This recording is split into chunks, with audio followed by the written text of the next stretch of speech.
Most people believe drugs are dangerous because they destroy individuals and communities. The story we're told is simple. Drugs cause addiction. Addiction causes chaos, and the only solution is control. But history tells a more complicated story. Humans have used mind-altering substances for thousands of years, yet the modern panic around drugs is relatively recent. So if drugs themselves were always the problem, why did the fear appear so late? Drugs and Addiction, an Anarchist Perspective, Dickie Dredd. This is part 31 in the video series, still on chapter 3, the natural urge to alter consciousness, but it's the final part of this chapter. And we're going to move on to another chapter after this. So, part 29 in the book, From Personal Freedom to Public Fear. Addiction and control are twins, both from the same wound. Both arise when autonomy is placed by anxiety, when the need for safety outweighs the trust in freedom. The individual seeks certainty in the next dose. The state seeks certainty in the next law. Each fears chaos and each creates more of it. The story of modern addiction cannot be separated from the story of social control, for both depend on the management of fear. As seen in the last section, the addict's loop begins when the mind's search for transcendence becomes trapped within repetition. Society mirrors that loop. Its institutions crave order, legislating against what they cannot contain. The cycle of repression follows the same pattern as compulsion. Both feed the very conditions they aim to resolve. Marte writes that every addict is running from pain. The same could be said of every government that declares a moral crusade. Where there is fear of disorder, control becomes addiction. The transformation of pleasure into problem was never inevitable. As discussed in section 25, industrial modernity turned ritual into recreation and meaning into merchandise. Once intoxication became a product, it required management. The market commodified desire, the state codified it. Out of that arrangement grew the language of deviance. Those who use drugs outside sanctioned context, workers, travellers, artists, radicals, became symbols of risk. Fear of the outsider replaced conversation about cause. This social anxiety reflects the same psychology that drives dependence. Barrett shows that the brain predicts danger even when none exists. Its default setting is caution. The modern state behaves in the same way. It acts from the presumption of threat. Substances that alter perception become metaphors for rebellion, and the management of chemistry becomes the management of citizens. Addiction, once eternal, becomes collective.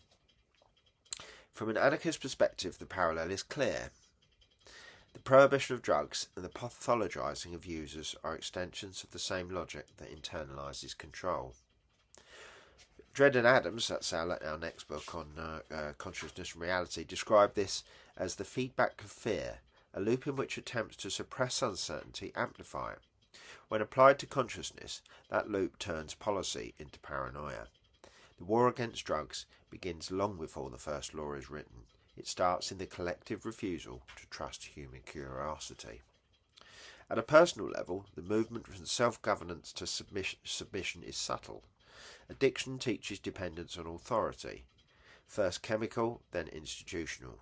Rehabilitation often replaces one with the other. To break that cycle requires a redefinition of freedom, not the absence of limits, but the capacity to choose them consciously. As Brewer argues, awareness can interrupt compulsion when curiosity re-enters the loop. The same principle applies at the level of society. When citizens understand rather than fear altered states, control becomes cooperation.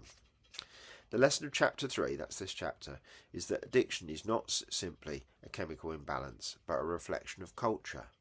A civilization that equates pleasure with danger and discipline with virtue breeds dependence on both body and policy.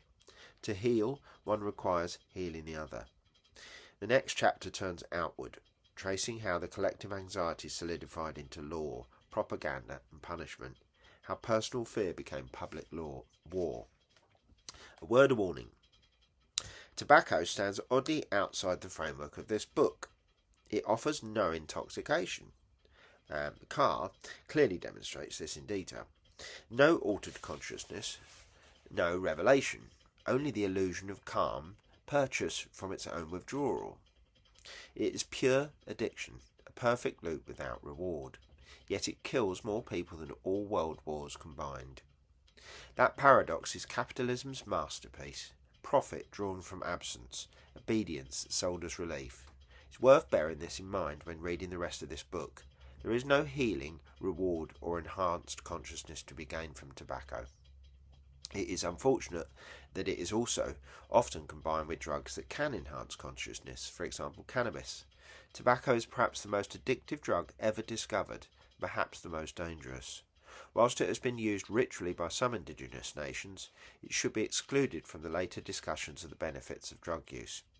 This distinction between ritual and addiction is developed more fully later in the book.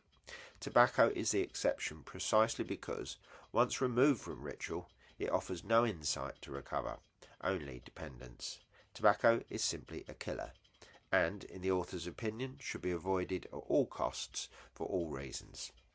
We will discuss this matter further as the book progresses, as tobacco's addictive and destructive nature make billions for governments in taxes, and its ability to enslave and kill so many people saves on pension payouts. So beware. Tobacco is the sting in the tail of many arguments in this book, and I am never advocating its recreational use. It seems indeed unfortunate that the most addictive drug is in fact utterly useless once stripped of ritual, meaning and limit, unless we count the many folk that have become wealthy elites by taking advantage of its addictive and destructive power. This claim applies to tobacco as it exists in modern industrial form, stripped of ritual, relationship and limit, reduced to a refined nicotine delivery system. Traditional ceremonial uses of tobacco among some indigenous cultures function in a fundamentally different register, symbolic and bounded by meaning rather than craving or a buzz, which is simply caused by asphyxiation.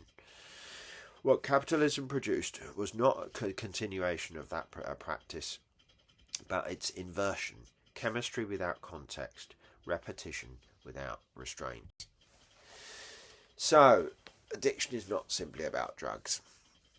It reflects the deeper relationship a society has with freedom, fear and control.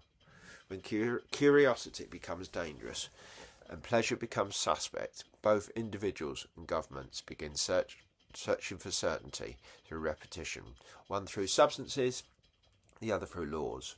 What happens when fear becomes policy? In the next chapter, we look at how this anxiety hardened into systems of prohibition, propaganda and punishment, and how the war on drugs was built long before the first drug law was written. So next up, we move on to chapter 4, the war on drugs, and it will be part 30, the birth of prohibition.